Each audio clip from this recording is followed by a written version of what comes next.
बिस्मिल्लाहिर्रहमानिर्रहीम। अस्सलाम वालेकुम व्यूअर्स, मैं जमशेद अली मिर्ज़ा और आप देख रहे हैं हमारा फेसबुक और यूट्यूब चैनल AR बिल्डर्स। ये मेरे हाथ में आप देख रहे हैं सिटी हाउसिंग खारियाँ की फ़ाइलें, बल्कि ये रजिस्ट्रियाँ हैं जिन जिन के दोस्तों ने ये मेरे ज़िम्मे लगाई थी कि हमें फ़ाइलें चाहिए, ये उनके नाम पर रजिस्टर्ड होकर आ गई हैं। ठीक है, क्योंकि सिटी हाउसिंग खारियाँ ओपन फाइलें नहीं दे रहा। ठीक है, इसके जो भी सिटी हाउसिंग खारियाँ के प्लस और माइनस पॉइंट हैं ये अभी हम इस वीडियो में डिस्कस करने वाले हैं। इसको सारा तफसील के साथ मैं बताऊंगा और आप इसको देखें। उससे पहले मैं एक बात करना चाहता हूं कि आप सब लोगों का बहुत बहुत शुक्रिया अदा करना चाहता हूं। ठीक है, हमारे फेसबुक पेज के फॉलोअर और यूट्यूब के फॉलोअर माशाल्लाह बड़ी तेज़ी से बढ़ रहे हैं। आप लोग बहुत अच्छा रिस्पांस दे रहे हैं। जिन जिन लोगों ने कॉल करके अप्रिशिएट किया है उनका बहुत शुक्रिया। जो लाइक कर रहे हैं, फॉलो कर रहे हैं, शेयर कर रहे हैं, उनका बहुत शुक्रिया। और मेरा मकसद है कि ये चलो नए आने वाले जो लोग हैं उन तक पहुंचाई जाएं बातें, और वो जो नए आने वाले लोग हैं वो भी कॉल्स करके शुक्रिया अदा कर रहे हैं कि आपने बहुत अच्छा ये सिलसिला शुरू किया है, ये हमारे बहुत काम आ रहा है, हमारे पास ये जो पॉइंट आ रहे हैं तो हमें इससे बड़ा फ़ायदा हासिल हो रहा है। ठीक है, तो सब लोगों का बहुत बहुत शुक्रिया। इसको लाइक और शेयर कर दिया करें। तो ये जो है सिटी हाउसिंग खारियाँ की फ़ाइलें, इसका भी आपको पता ही है कि नया रेट आ गया है। पुराना रेट अभी जो है वो ख़त्म हो गया है। 2-3 दिन बाद छुट्टियाँ हैं मुहर्रम की, उसके बाद ये दोबारा से बुकिंग शुरू हो जाएगी नए रेट के मुताबिक। पहले रेट से भी बुकिंग नहीं हो रही। ठीक है, तो पहला जो रेट था वो सबको पता ही है। जो नया रेट आया उसका मैं आपके साथ करूँगा, शेयर करूँगा। तो उससे पहले हम इस पर थोड़ी डिस्कस कर लेते हैं। ये जो इसका शेड्यूल बना हुआ है, पेमेंट शेड्यूल, ठीक है, उसमें जो कुछ लिखा हुआ है वही कुछ आपने देना है। सिटी हाउसिंग का ये फ़ायदा है कि उसमें कोई हिडन चार्जेस नहीं है, डेवलपमेंट चार्जेस नहीं है, बेल्टिंग चार्जेस नहीं है, जो बाद में आपने दूसरी सोसाइटीज़ ने लेने होते हैं फिर आपका नंबर लगता है। ठीक है, इसका दूसरा फ़ायदा ये है कि इसकी जो है वो एक तो सोसाइटीज़ कुरानंदाजी करती हैं ना, और फिर नंबर देती हैं, जी ये फ़लाँ नंबर आपका निकला है, प्लाट निकला है। इसका फ़ायदा ये है कि इसकी कुरानंदाजी नहीं है। ये अनाउंस करते हैं कि जिसने अपना नंबर लेना है या प्लाट सेलेक्ट करना है वो आके 2 किस्तें एडवांस देनी होती हैं। ठीक है, जो आप किस्तें दे रहे हैं वही 2 किस्तें, कोई अलग से नहीं। 2 किस्तें एडवांस देंगे तो आप अपना नंबर सेलेक्ट कर लेंगे कि ये हमें नंबर चाहिए, ये नंबर चाहिए। और कुछ इसमें इन्होंने मखसूस किए हुए हैं, उन पे आप वो 10% एक्स्ट्रा ले रहे हैं। ठीक है, वो ये है कि इन्होंने रखा हुआ है पार्क फेसिंग। अगर आपने पार्क फेसिंग प्लाट सेलेक्ट करना है तो फिर आपने उसका 10% जो टोटल पेमेंट है एक्स्ट्रा अदा करना है। ठीक है, उसी वक्त अदा करना पड़ेगा। तो अगर आपने मेन बुलेवार्ड पे लेना है तो ठीक है, फिर भी आपको 10% एक्स्ट्रा अदा करना पड़ेगा। और अगर आपने लेना है क्या उसका कॉर्नर प्लाट, ठीक है, अगर कॉर्नर प्लाट लेना है तो फिर भी आपको वो एक्स्ट्रा अदा करना पड़ेगा 10%। अदरवाइज़ जो भी आप प्लाट सेलेक्ट करेंगे वह बस 2 किस्तें आपने एडवांस देनी है तो आप उनके मालिक हो जाएंगे। और ये अनाउंस करते हैं जो पहले आएगा, जो प्लाट किसी ने ले लिया वो टिक हो जाएगा, जो रह जाएंगे उसमें से आपने लेने हैं। ठीक है, तो एक तो ये इनका फ़ायदा है कि आप अपनी मर्ज़ी से प्लाट सेलेक्ट कर सकते हैं। ठीक है, दूसरे नंबर पे बताया डेवलपमेंट चार्जेस कोई नहीं, हिडन चार्जेस कोई नहीं। और इसका एक और भी फ़ायदा है कि ओपन फ़ाइल कोई नहीं। ठीक है, ओपन फ़ाइल नहीं दे रहे। जो भी बंदा फ़ाइल लेना चाह रहा है वो उसकी डॉक्यूमेंट्स ले रहे हैं और उसकी रजिस्ट्री बना के इसकी शक्ल में दे रहे हैं आपको। ठीक है, ये आपको कार्ड एक रजिस्ट्री है आपकी, ठीक है, इसकी शक्ल में दे रहे हैं। ओपन फ़ाइल आपको नहीं दे रहे। कोई भी डीलर आपको बोले कि ओपन फ़ाइल अवेलेबल है तो ये कंपनी दे नहीं रही। डीलर अगर दे रहे हैं तो वो बाद में क्या बनता है उनका ये कुछ कह नहीं सकते। ठीक है, और अगर आपने टोटल पेमेंट एडवांस करनी है तो फिर आपको 5% डिस्काउंट मिलेगा। ठीक है, कंपनी की तरफ से टोटल पेमेंट का 5% डिस्काउंट मिलता है। तो बाकी इसका है कि स्क्रीन पे आपको नया पेमेंट प्लान और व्हाट्सअप नंबर नज़र आ रहा है, व्हाट्सअप कर लें डिटेल्स के लिए। बस ठीक है, ये आपको बता दिए जो इसके पॉइंट्स थे सारे मेन। ठीक है, तो इसकी अगर किसी को फ़ाइल चाहिए, कोई इस पे इन्वेस्ट करना चाहता है तो ये बहुत अच्छा ऑप्शन है। इसके ऑलरेडी कोई 6-7 प्रोजेक्ट मुख्तलिफ एरियाज़ में चल रहे हैं। जैसे इधर ये लिखा हुआ है सियालकोट में, फैसलाबाद में, मुल्तान में, और जेलम ऑलरेडी आप देख रहे हैं, तो गुजरांवाला और ये आ गया खारियाँ अभी जो स्टार्ट हो रहा है, ठीक है। तो ये आप हम तो देख रहे हैं सिटी हाउसिंग ऑलरेडी जो जेलम वाला है, ठीक है, वो दूसरी सोसाइटीज़ तो नहीं देखी। हमारे जो तहसील खारियाँ ज़िला गुजरात के लोग हैं उन्होंने बहुत अच्छी तरह सिटी हाउसिंग खारियाँ वाला प्रोजेक्ट देखा हुआ है और दूसरे प्रोजेक्ट भी इसी तरह इनके कामयाब हैं। उन सब को देख के हम कह सकते हैं कि ये भी इनका प्रोजेक्ट तहसील खारियाँ के लिए बहुत फ़ायदेमंद साबित होगा। बल्कि तहसील खारियाँ के लिए नहीं, लाहौर से, इस्लामाबाद से, सियालकोट से, पता नहीं सारे पूरे पाकिस्तान से लोग इसमें इन्वेस्ट कर रहे हैं, इसमें फ़ाइलें ख़रीद रहे हैं। आखिरकार फ़ायदा तो जो एंड यूज़र है तहसील खारियाँ या ज़िला गुजरात का उनका ही है, लेकिन इन्वेस्ट के लिए, अपने बिज़नेस के लिए सारे पाकिस्तान से लोग इसमें आ रहे हैं, ठीक है। तो आप लोग भी इससे फ़ायदा उठाएं।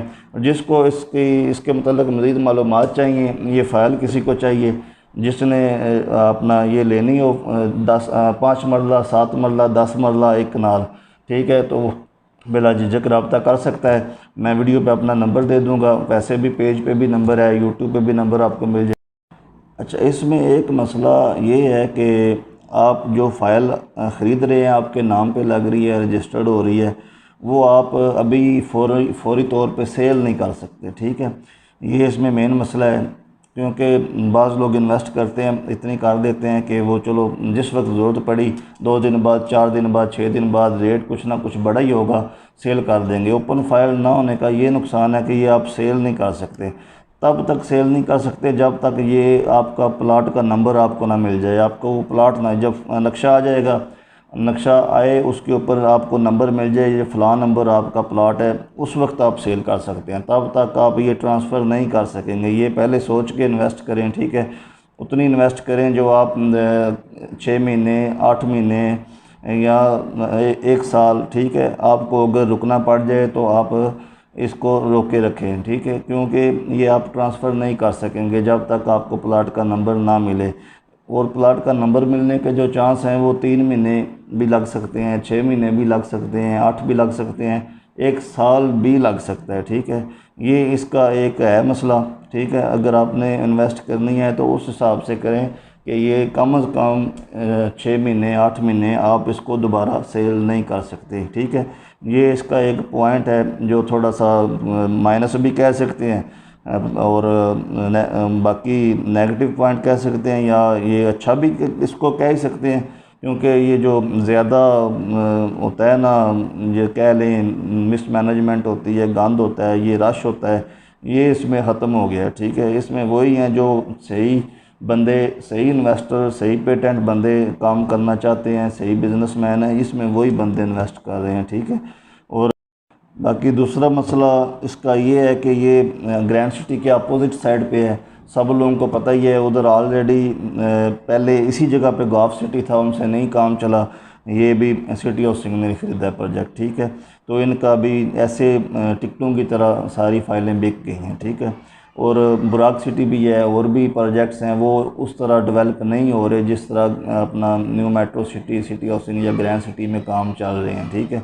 तो ये इसमें रास्ते में पहले लाइन आती है, लाइन के नीचे अंडरपास बनेगा, उससे आगे सोसाइटी होगी, ठीक है। ये दो इसके नेगेटिव पॉइंट आप कह सकते हैं। बाकी रेपुटेशन डिपेंड करती है, बंदे का काम डिपेंड करता है, एतमाद डिपेंड करता है। सिटी हाउसिंग का एतमाद, रेपुटेशन, उनका काम इस लेवल पे है कि किसी बंदे ने कोई नहीं सोचा कि इस जगह पे पहली सोसाइटी थी, वो क्यों नहीं चली, या क्या मसला था, या क्या हुआ, या अभी ये चलेगी या नहीं चलेगी। हर बंदे ने ये ख़रीद ली हैं फाइलें इनसे, और अभी धड़ाधड़ ख़रीद रहे हैं, ठीक है। और उनका रिस्पांस देख के डीलर्स का या आवाम का या ख़रीदने वालों का ये कन्फर्म हो गया कि ये सोसाइटी इंशाल्लाह कामयाब है।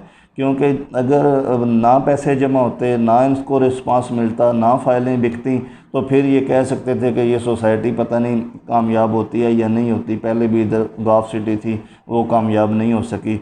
उनकी अपनी रेपुटेशन है, इनकी अपनी रेपुटेशन है। एतमाद होना बहुत ज़रूरी है। एतमाद कोई बंदा देख ही नहीं रहा, एरिया ही नहीं देख रहा, कोई चीज़ ही नहीं देख रहा, पता नहीं कहाँ कहाँ बंदे बैठे हुए हैं, कुछ नहीं किसी को पता कि सोसाइटी का रकबा कितना है, कहाँ बन रही है। सिर्फ सिटी हाउसिंग और उसका बैकग्राउंड देख रहे हैं बंदे, ठीक है। तो यही चीज़ें ज़रूरी होती हैं। एतमाद जिस बंदे का होगा वही मार्केट में सबसे आगे होगा। ये इधर रूल और उसूल बन गया है। तो है भी ऐसा ही, क्योंकि एतमाद और पेटेंट लोगों की बहुत कमी है आजकल मार्केट में। तो होना तो ये था, होना तो यही चाहिए था कि हमारे मुसलमान होने के नाते हम सब इन चीज़ों पे अमल करें, धोखा ना दें, फ्रॉड ना करें और सही बात करें, किसी को लूटें नहीं, किसी के साथ फ्रॉड नहीं करें। ठीक है। तो बस ये बदकिस्मती से ये चंद लोग हैं जो इन बातों पे अमल करते हैं और बाकी सारे लोग बस पैसा इकट्ठा करने पे लग गए हैं। उनको भूल गया कि हमारा मकसद क्या था दुनिया में आने का, या हमारे रूल और रसूल में क्या बताए गए थे। तो अभी इस वक्त सूरत हाल ये चल रही है कि जो चंद बंदे या जो एक बंदा अपना एतमाद के साथ काम कर रहा है, कोई भी फर्म, कोई भी कंपनी या कोई भी चीज़ या कोई भी इंसान या कोई भी कंस्ट्रक्शन टीम या कोई भी चीज़ एतमाद के साथ काम कर रही है, ये एक नापैद चीज़ है। ठीक है। एतमाद वाला बंदा, जो एतबार वाला बंदा या एतबार वाली फर्म, एतबार वाला जो कोई भी सिलसिला है, ये एक कह लें कि इसका फुकदान है, नापैद चीज़ है। तो जो अपने आप को मनवा लिया, जिसने एतमाद अपना बिल्ट कर लिया है, उसके गिर्द जुर्मट है। ठीक है।